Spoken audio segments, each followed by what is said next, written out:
ಅವತ್ತಿನ ಪ್ರಧಾನಮಂತ್ರಿ ಶ್ರೀ ಅಟಲ್ ಬಿಹಾರಿ ವಾಜಪೇಯಿಯವರ ದಿಟ್ಟತನದ ನಿರ್ಣಯದಿಂದ ಈ ಕಾರ್ಗಿಲ್ ವಿಜಯವನ್ನು ನಾವು ಕಾರ್ಗಿಲ್ ವಿಜಯೋತ್ಸವನ ಆಚರಣೆ ಮಾಡುವಂಥ ಒಂದು ಸಂದರ್ಭ ಇವತ್ತು ಬರಲಿಕ್ಕೆ ಪಾಕಿಸ್ತಾನದ ಕುತಂತ್ರಗಳಿಂದ ಮೋಸದಿಂದ ಭಯೋತ್ಪಾದನೆಯ ಒಂದು ಕಾರ್ಖಾನೆ ಆಗಿರುವಂಥ ಪಾಕಿಸ್ತಾನ ವಿರುದ್ಧ ಭಾರತ ನಿರಂತರವಾಗಿ ಆ ಒಂದು ಅಪಾಯದಲ್ಲೇ ಇವತ್ತಿದೆ.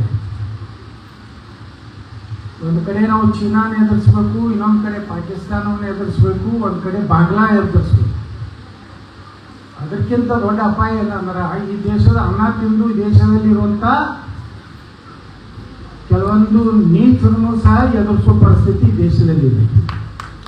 ಬಹುಶಃ ಜಗತ್ತಿನಾಗ ಯಾವ ದೇಶನಾಗ ಇರಲಿಕ್ಕಿಲ್ಲ ಇಷ್ಟು ದೇಶದ್ರೋಹಿಗಳ ಒಂದು ದೊಡ್ಡ ವರ್ಗನೇ ಇದೆ ಭಾರತದಲ್ಲಿ. ಮತ್ತೊಂದು ದೇಶನಾಗ ನೋಡಿ ನಾವು ದೇಶದ ವಿರುದ್ಧ ಮಾತಾಡೋರು ಯಾರು ಇರೋದಿಲ್ಲ. ಅಲ್ಲಿ ಇಲ್ಲಿ ರಾಜಕಾರಣಿಗಳನ್ನು ಹಿಡಿದು ಸಾಮಾಜಿಕ ಕಾರ್ಯಕರ್ತರಂಥ ಒಂದು ಮುಖವಾಡವನ್ನು ಹಾಕೊಂಡು ಅವ್ನು ಹಿಡಿದು ಇವೇನು NGOಗಳ ಕೈ ಬರ್ತಾವಲ್ಲ, ಈ NGOಗಳ ಒಂದು ಅಮೇರಿಕಾ, ಚೀನಾ, ಪಾಕಿಸ್ತಾನ ಎಲ್ಲ ದೇಶಗಳಿಂದ ಫಂಡಿಂಗ್ ಆಗುವಂತಹ NGOಗಳು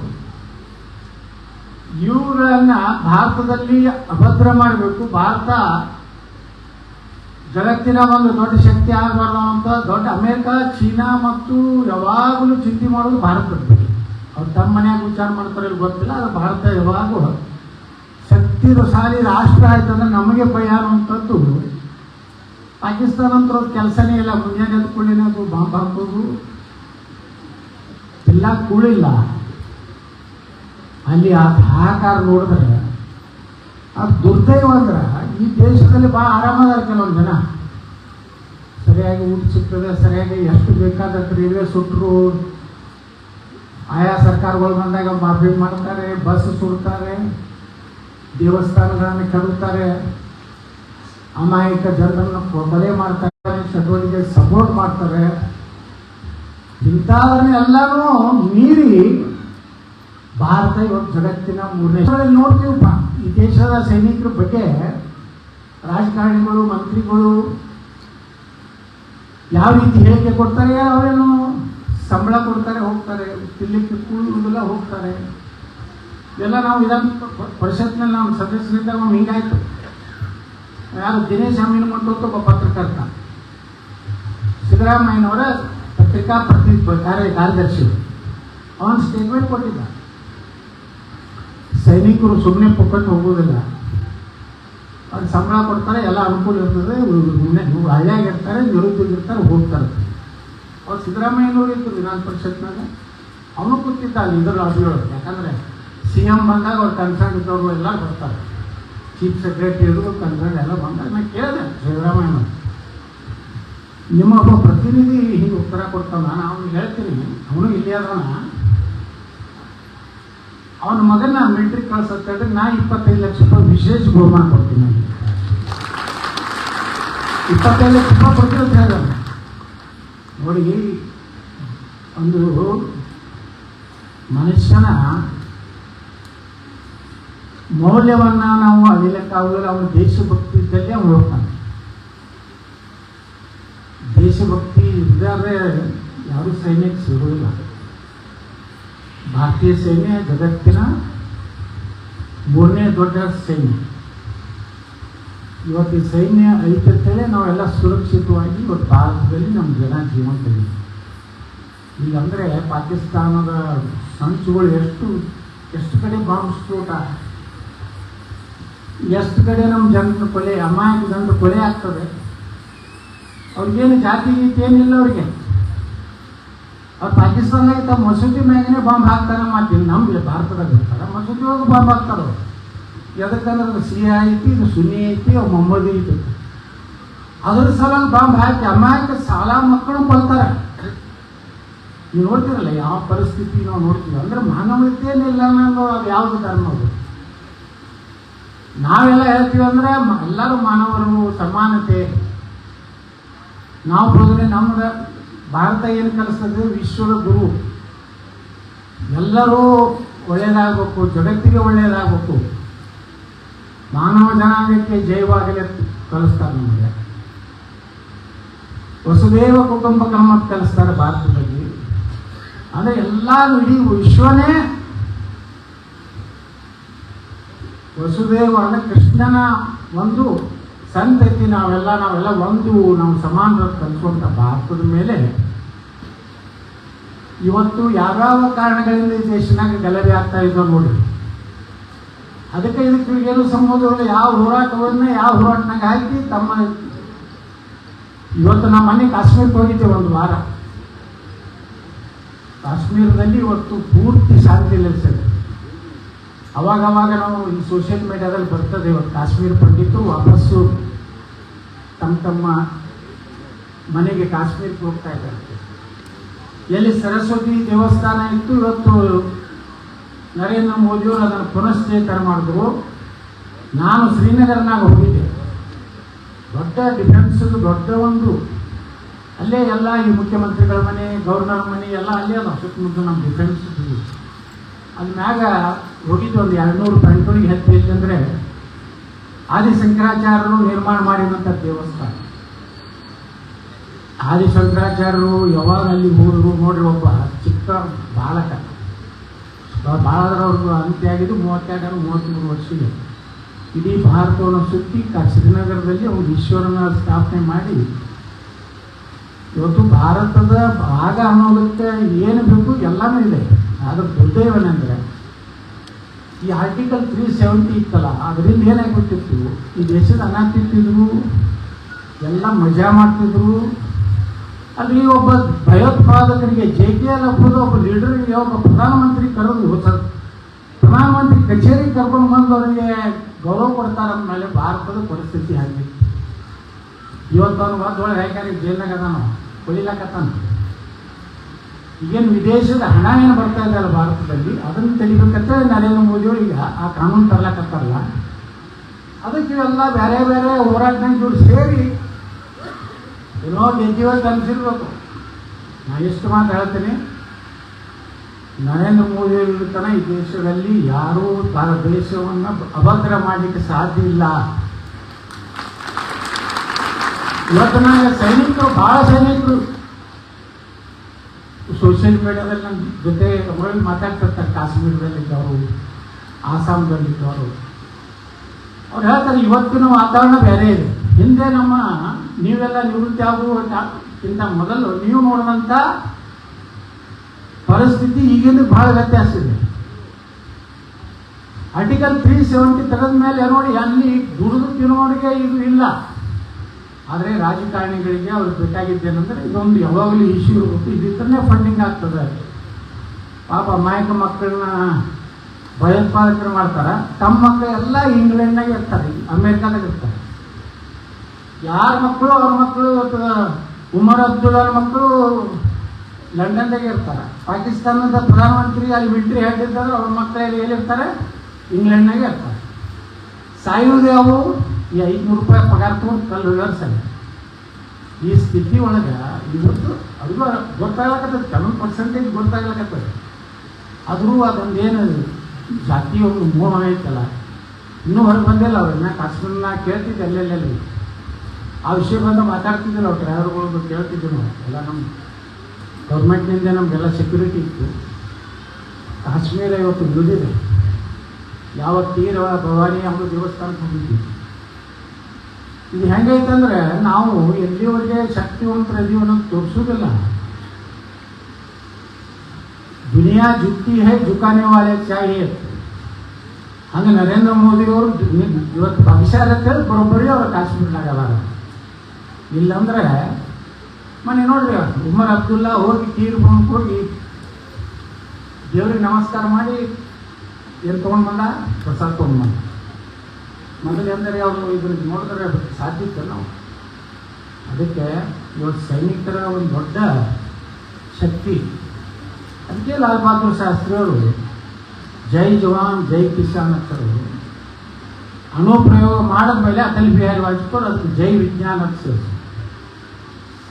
ಜೈ ಜವಾನ್ ಅವಾಗ ಅನ್ನ ತಿನ್ಲಿಕ್ಕೆ ನಮ್ಮಲ್ಲಿ ಸ್ವಾತಂತ್ರ್ಯ ಸ್ವಾವಲಂಬಿಗಳು ಇರಲಿಲ್ಲ. ನಾವು ಸೈನಿಕರಿಲ್ಲಾರ್ದೇ ನಾವು ಭಾರತ ನೋಡ್ರಿ, ಪಾಕಿಸ್ತಾನದ ನೀವೆಲ್ಲ ಮೇಜರ್ ಜನರಲ್ ಅವ್ರು ಎಲ್ಲ ಇಟ್ಟಿಟ್ಟು ಬಿಲ್ಲ ಕಟ್ಕೊಂಡಿರ್ತಾರೆ. ಯಾವ ಓಣೆಗೆ ಯಾರು ಹೊಡೆದಿರ್ತಾರೋ ಗೊತ್ತಿಲ್ಲ. ಒಂದರಿಗೆ ಇಟ್ಟು ಗೆದ್ದಾರೇನ್ರಿ ಪಾಕಿಸ್ತಾನದವರು. ಮತ್ತು ಪದವಿಯಲ್ಲಿ ಸುಮ್ಮನೆ ಪ್ಲಾಸ್ಟಿಕ್ ಹಾಕೊಂಡು ನಿಂತ್ಬಿಡ್ತಾರೆ ಅವರು. ನಿಮ್ಮನ್ನು ನೋಡಿ ಮರ್ಯಾದೆ ಹೋಗ್ತೈತೆ ಅವ್ರದ್ದು.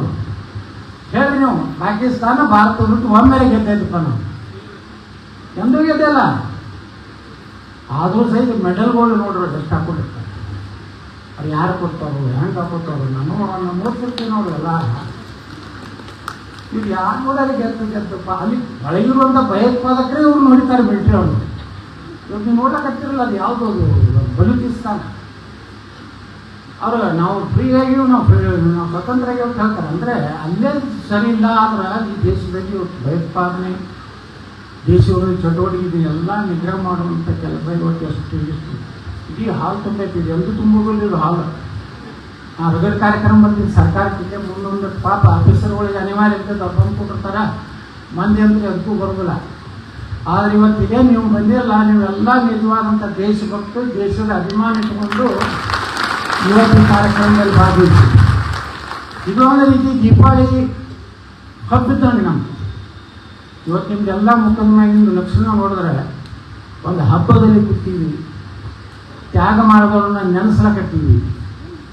ಮತ್ತು ಮಕ್ಕಳು ಎಷ್ಟು ಚೆನ್ನಾಗಿ ಒಂದು ಅದ್ಭುತವಾದಂಥ ಒಂದು ತಮ್ಮ ಇದನ್ನು ಏನು ನಮ್ಮ ಕಣ್ಣಲ್ಲಿ ನೀರು ಬರ್ತಾವೆ. ಯಾವಾಗಲೂ ದೇಶದ ವಿಚಾರ ಬಂದಾಗ ಸಹಜವಾಗಿ ಕಣ್ಣಾಗ ನೀರು ಹೋಗ್ಬಿಡ್ತಾವೆ. ಅದು ಏನೈತೆ ಅನ್ನೋ ಗೊತ್ತಿಲ್ಲ, ಯಾವುದೇ ಎಮೋಷನ್ ಆಗಿಬಿಡ್ತೀನಿ. ಭಾರತದ ವಿಚಾರ ಬಂದ್ರೆ ಅದು ಮನಸ್ಸಿನಾಗ ಅಂಥ ಅದು ಅದ್ಭುತ ಕೆಲಸ ಮಾಡುವಂಥ ನಮ್ಮ ಜಿಲ್ಲೆ ಎಲ್ಲ ಸೈನಿಕರಿಗೆ ನಾವು ಹೃದಯಪೂರ್ವಕವಾದಂಥ ಕೃತಜ್ಞತೆಗಳನ್ನು, ಧನ್ಯವಾದಗಳನ್ನು ಬರ್ತಿರೋ ಮೂಲಕ ಇವತ್ತೇನೋ ಹೇಳಿದ್ರೆ ನಮ್ಮ ಡಿ ಸಿ ಅವರೇನೋ ಒಂದು ಎಕರೆ ಜಮೀನನ್ನು ಸಂಭಾಳ ಭವನ ಏನು ಸೇನಾ ಭವನ ಒಂದಿನ ಡಿ ಸಿ ಅವರು ಒಂದು ಎಕರೆ ಕೊಡ್ತೀನಿ ಅಂತ ಹೇಳಿ ತರ್ತೀವಿ. ಇಟ್ಟಿಂಗೇಳ ರೋಡಿಗೆಲ್ಲ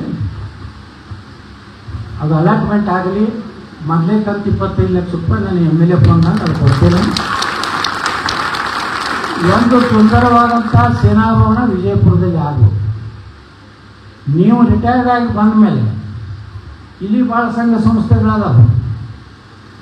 ಅಲ್ಲಿ ಎಲ್ಲೆಲ್ಲಿ ಯಾರ್ಯಾರಿಗೆ ಅವಶ್ಯಕತೆ ಬರ್ತದೆ ಅಲ್ಲಿ ನಿಮ್ಮ ಕಡೆಯಿಂದ ನೇಮಕಾತಿ ಇಂತಿಂತಲ್ಲಿ ಅಪಾಯಿಂಟ್ಮೆಂಟ್ ಇಂತಿಂಥ ಸಂಸ್ಥೆಯೊಳಗೆ ಇವತ್ತು ಗನ್ಮ್ಯಾನ್ಗಳು ಬೇಕಾಗ್ತದೆ, ಕೆಲವೊಂದು ಆಫೀಸರ್ಸ್ ಬೇಕಾಗ್ತದೆ. ನಿಮ್ಮ ಅನುಭವ ಸ್ಕೂಲ್ ಕಾಲೇಜ್ ಅದಾವೆ ಇಲ್ಲಿ. ಅಲ್ಲೂ ಒಂದು ರೀತಿ ಸೈನ್ಯದ ಶಿಸ್ತನ್ನು ಮಕ್ಕಳಿಗೆ ಕಲಿಸ್ಬೇಕಾದ್ರೆ, ಯಾಕಂದ್ರೆ ಸೈನಿಕ ಸ್ಕೂಲು ವಿಜಯಪುರದಾಗಿದೆ, ಆ ಶಿಸ್ತನ್ನು ಮಕ್ಕಳಲ್ಲಿನೂ ಕಲಿಸ್ಬೇಕಾದ್ರೆ ಅಂಥದಕ್ಕೂ ಸಹ ನಿಮ್ಮ ಒಂದು ಸಹಕಾರ ಸೇವೆ ಮುಂದೆ. ಯಾಕಂದರೆ ರಿಟೈರ್ಡ್ ಆಗಿ ಬಂದಮೇಲೆ ಇನ್ನೂ ನೀವು ಗಟ್ಟಿರ್ತೀರಿ, ನಮ್ಮಂಗೆ ಅಳಿಗಾಡೋದಿಲ್ಲ. ಯಾಕಂದ್ರೆ ನಾವು ಅಳಿಗಾಡ್ತಿರ್ತೀವಿ, ನಮ್ಮ ಸರಿಯಾಗಿ ವ್ಯಾಯಾಮ ಮಾಡೋದಿಲ್ಲ, ಏನು ಸರಿಯಾಗಿ ನಮ್ಮ ಟೈಮ್ ಟು ಊಟ ಇರೋದಿಲ್ಲ. ಇನ್ನೂ ಒಂದು 8-10 ವರ್ಷ ನಿಮ್ಮ ಶಕ್ತಿ ಇರ್ತದೆ. ಆ ಶಕ್ತಿಯನ್ನು ಉಪಯೋಗ ಮಾಡಿ ಇನ್ನೂ ಮುಂದೆ ಭವಿಷ್ಯದಲ್ಲಿ ಭಾರತ ಸಶಕ್ತ ಆಗಬೇಕು. ಭಾರತ ಯಾರು ಏನು ಸ್ವಲ್ಪ ಮಾಡ್ತಾರೋ ಒಂದು ವಾರ ಅದು ಭಾಳ ಹವಾ ಆಗ್ತದೆ. ಆದರೆ ಅವ್ರದ್ದು ಬಣ್ಣ ಹೊರಗೆ ತಿಂತಾರೆ ಹುಡುಗರಿಗೆ. ಏನು ದಿಲ್ಲಿಯೊಳಗೆ ಏನು ಗಲಾಟೆ ಆಗಿಲ್ಲ, ಆ ಹುಡುಗರೇ ಎಲ್ಲ ಅವರು.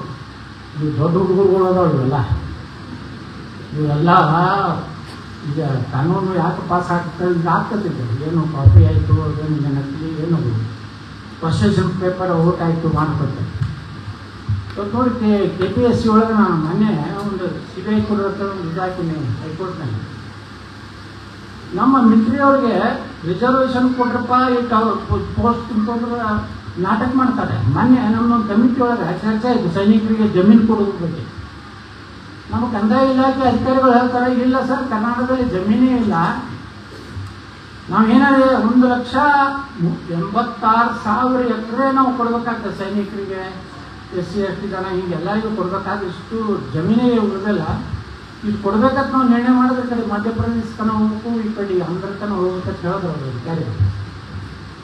ಸೈನಿಕರು ಎಷ್ಟೋ ಸಲ ನಾವು ನೋಡ್ತೀವಿ ಡಿ ಸಿ ಆಫೀಸಿಗೆ ಅಲ್ಲಾಡ್ತಾರೆ, ನಮ್ಗೆ ಅಲಾಟ್ಮೆಂಟ್ ಮಾಡಿರ್ತೀವಿ, ಅವ್ರು ಮಾಡೋದಿಲ್ಲ. ಎಷ್ಟೋ ಸಲ ನಾವು ಹೇಳ್ತೀವಿ ಇಲ್ಲ ಸರ್ ಜಮೀನು ಇಲ್ಲ ಅಂತ ಹೇಳ್ತಾರೆ. ಎಂತ 3 ಮೊನ್ನೆ ಒಂದು ಹಾಸನ ಜಿಲ್ಲೆಯೊಳಗೆ ಒಬ್ಬ MLA ಎಕ್ಸ್-MLA ಈ ಜೈಲ್ನಾಗ ಅದಾನ, ಸುಮಾರು 51 ಎಕರೆ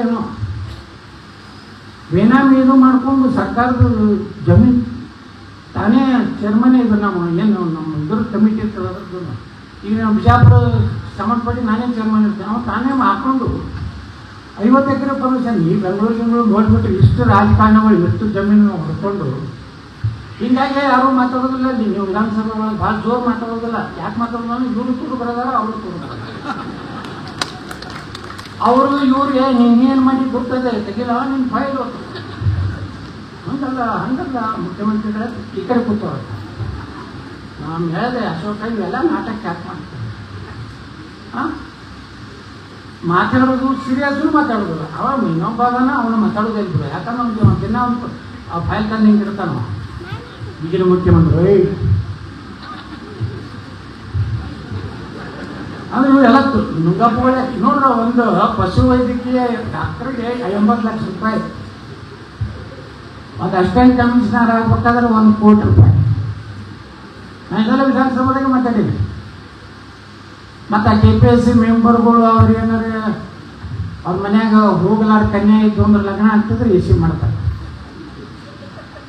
ಕನ್ಯಾ ಏನೋ ಒಂದು ಸ್ಕೀಮ್ ಅಂತ ಹೇಳಿದ್ದೆ ನಾನು, ತಾಯಿ ಭಾಗ್ಯ KPSC ಒಳಗೂ ನಡೀತದೆ ಅಂತ ಹೇಳಿದ್ದೆ. ಈಗ CBIಗೆ ಹೋಗೈತಿ. ನೋಡಿ ಎಷ್ಟು ನಾಚಿಕೆಗಳಾದ್ರೆ ನಾವು ಯಾವ್ದಾರೆ ನೋಡ್ರಿ ಎಕ್ಸ್-ಸರ್ವಿಸ್ಮೆನ್ ಅದನ್ನು ಅವ್ರಿಗೆ ಅಪಾಯಿಂಟ್ಮೆಂಟ್ ಕೊಟ್ಟು ಸರ್ ಯಾವ ಇದು ಇಲ್ಲ ಸರ್, ಆ ಕೋಟ ಮುಗಿದು ಹೋಗೈತಿ ಅದು ಇಲ್ಲಿ ಕತೆ ಹೇಳ್ತಾರೆ. ಆ KPSC ಚೇರ್ಮನ್ನು ಒಂದು ವರ್ಷಕ್ಕೆ ಅವನ ಆದಾಯ ಎಷ್ಟಪ್ಪ ಅಂದ್ರೆ 40,000 ಐತತ್ತ. ಒಂದು ವರ್ಷಕ್ಕೆ ಪರ್ ಎನಮ್ KPSC ಚೇರ್ಮನ್ ಪಗಾರ 2.5 ಲಕ್ಷ ಐತಿ. ಅದು ಎಲ್ಲಿತ್ತು? ಈ KPSC ಚೇರ್ಮನ್ನು ಒಂದು ತಹಸೀಲ್ದಾರ್ ಕಡೆ ಒಂದು ಇದು ತೊಗೋತಾನೆ, ಇನ್ಕಮ್ ಸರ್ಟಿಫಿಕೇಟ್. ತನ್ನ 2 ಹೆಣ್ಮಕ್ಳನ್ನ ಅಪಾಯಿಂಟ್ಮೆಂಟ್ ಮಾಡ್ಕೋತಾನೆ. ಯಾವ್ದ್ರಾಗ 3rd B ಹಿಂಗಾಯ್ತು. ವಾರ್ಷಿಕ ವರಮಾನ ಇಷ್ಟು ಕೆಳಗಿರ್ಬೇಕಂತ ನಾವು 3rd B ಒಳಗೆ ಇಲ್ಲ. ಅಲ್ಲಿ ಇಬ್ಬರು ಅಪಾಯಿಂಟ್ಮೆಂಟ್ ಮಾಡ್ತಾರೆ. ಇಬ್ಬರು ತನ್ನ ಮಕ್ಕಳನ್ನ ಮಾಡಿಕೊಂಡು ಎಲ್ಲೋ ವರಮಾನ ಏನು ತೋರಿಸ್ತಾನ 40,000. ಎಷ್ಟು ಓಪನ್ ಡೈರೆಕ್ಟ್ರು 2.5 ಲಕ್ಷ ರೂಪಾಯಿ ಅವನಿಗೆ ಏನು ಪಗಾರ ಐತೆ ತಿಂಗಳ. ಇವ ತೋರಿಸ್ತಾನೆ 40,000. ಇವನೇ ಹೈಕೋರ್ಟಿಗೆ ಹೋಗಿ ನಮ್ಮ ಮೊನ್ನೆ ಅದು ಸ್ವಚ್ಛ ಆಗ್ಬೇಕು. ಯಾಕಂದ್ರೆ ಬಡವರಿಗೆ ಎಲ್ಲಿ ಕೊಟ್ಟು ನೋಡ್ರಿ 80 ಲಕ್ಷ ಕೋಟಿ ರೂಪಾಯಿ ಡಾಕ್ಟರ್ ಕೂಡ ಆಗಬೇಕು. 2 ಕೋಟಿ ರೂಪಾಯಿ ಕೊಟ್ಟು ನಾನು ಏನು DSP ಆಗಬೇಕು ಅಂದಾಗ ಭ್ರಷ್ಟಾಚಾರ ಹೋಗ್ತದೆ ಹೆಂಗೆ? ಅದಕ್ಕೇ ನಾವು ಹೇಳ್ತಿದ್ವಿ. ನಾನು ಇವತ್ತು ಹೈಕೋರ್ಟಿಗೆ ಹಾಕಿದ್ದು. ನಾವು ಈಗ ಐತಿ ನಾವು ನಾಳೆ ಮನೆ ನಮ್ಮ ಗವರ್ನರ್ ಅವ್ನು ಸಸ್ಪೆಂಡ್ ಮಾಡಿದ್ರು. ಆ ಕಡೆ ಈ ಕಡೆ ಮತ್ತೆ ವಸೀಲೆ ಹಚ್ಚಲಕತ್ತು. ನಾನು ಲಿಂಗಾಯ್ತಿದ್ದೆ, ನೀವು ಲಿಂಗಾಯ್ತಿದ್ರಿ ಏನೋ ಆತ. ಲಿಂಗಾಯ್ತಿದ್ರು ಲೂಟಿ ಮಾಡಿದ್ರೆ ಸುಮ್ಮ ಕೊಡ್ಬೇಕೇನ ಸರ್? ನಿಮ್ಗೆ ಏನು ಮುಗಿಸೋದು ನೋಡಿ, ನೀವು ಮುಗಿಸೋದಲ್ಲ ನನಗೆ ಬೇಕಾಗಿಲ್ಲ ಸರ್. ದೇವ್ರು ನನಗೆ ಏನು ಕೊಟ್ಟಾಗ ಸಾಕು. ಇನ್ನೂ ತಿಂದು ಮಾಡಿ ಏನು ಗಳಿಸಿ ಎಲ್ಲಿ ಹೋಗಿರ್ಬೋದ? ಕಡೆಗೆ ಒಂದು ದಿವಸ ಹೋಗೋ ಕಡೆಗೆ ಏನು ಹಾಡಾಡ್ತಾರೆ ನಮ್ಮ ಲಿಂಗಾಯ್ತರಾಗ. ಜ್ಞಾನಪೂರ್ಣ ನಮ್ಮ ಜಗಜ್ಯೋತಿ ಅದೇ ಅಲ್ಲ. ಭಾಳ ಆದ್ರೆ MLA MP ಆಗಿರುತ್ತೆ. ಒಂದು ಇನ್ನಾಗ ನಮ್ಮ ಸೈನಿಕರಿಗೆ ಹಾಕಿದಂಥ ರಾಷ್ಟ್ರಧ್ವಜ ಹಾಕ್ತಾರೆ, ಡಮ್ ಹೊಡಿತಾರೆ, ಕಳಿಸ್ಬಿಡ್ತಾರೆ. ಎಷ್ಟು ರೊಕ್ಕ ಮಾಡ್ಕೋದ್ರಪ್ಪ? ಎಲ್ಲ ಲೂಟಿ ಮಾಡಿ 80 ಲಕ್ಷದ ಡಾಕ್ಟ್ರು 2 ಕೋಟಿಗೆ ನಾವು AC 400 ಪೋಸ್ಟ್ ಅದಾವೆ. 80 ಲಕ್ಷ ಇಂಟು 400 ಲೆಕ್ಕ ಹಾಕ್ತೀವಿ ನಾವು. 220 ಕೋಟಿ ಏನೋ ಎಷ್ಟ ಆಗ್ತದೆ ಅಂದಾಗ ಈ ರೀತಿ ಸೈನಿಕರಿಗೆ ಕೊಡೋದು ಅಂದರೆ ಭಾಳ ಬ್ಯಾನ್ ಆಗ್ತದೆ. ಅವ್ರು ನೋಡಿ ಮುಖ ನೋಡ್ಬೇಕು ನೀವು ಆಫೀಸರ್ದು. ಏನೇನು ಕೊಡೋದು ಅಂದ್ರೆ ಒಂದು ರೀತಿ ಒಂದು ತಮ್ಮ ಮನೆ ತಮ್ಮ ಅಪ್ಪನ ಮನೆಗೆ ನೀವು ಕೊಟ್ಟಂಗೆ ಮಾಡ್ತಾರೆ. ಅಲ್ಲೋ ದೇಶಕ್ಕಾಗಿ ಪ್ರಾಣ ಕೊಟ್ಟವ್ರು ಹೋದವ್ರು. ನೀವು ಇಲ್ಲಿ ಆರಾಮ್ ಕೂತು ಎಲ್ಲ ಮುಗಿಸಿ ರೊಕ್ಕ ಕೊಟ್ಟು ಬಂದೀರಿ. ನೀವು ಒಂದು 2 ಎಕರೆ ಅಲಾಟ್ಮೆಂಟ್ ಮಾಡಿಂದ ಮಾಡೋದಿಲ್ಲ. ಈ ಸ್ಥಿತಿ ನಾವು ನೋಡ್ತೀವಿ.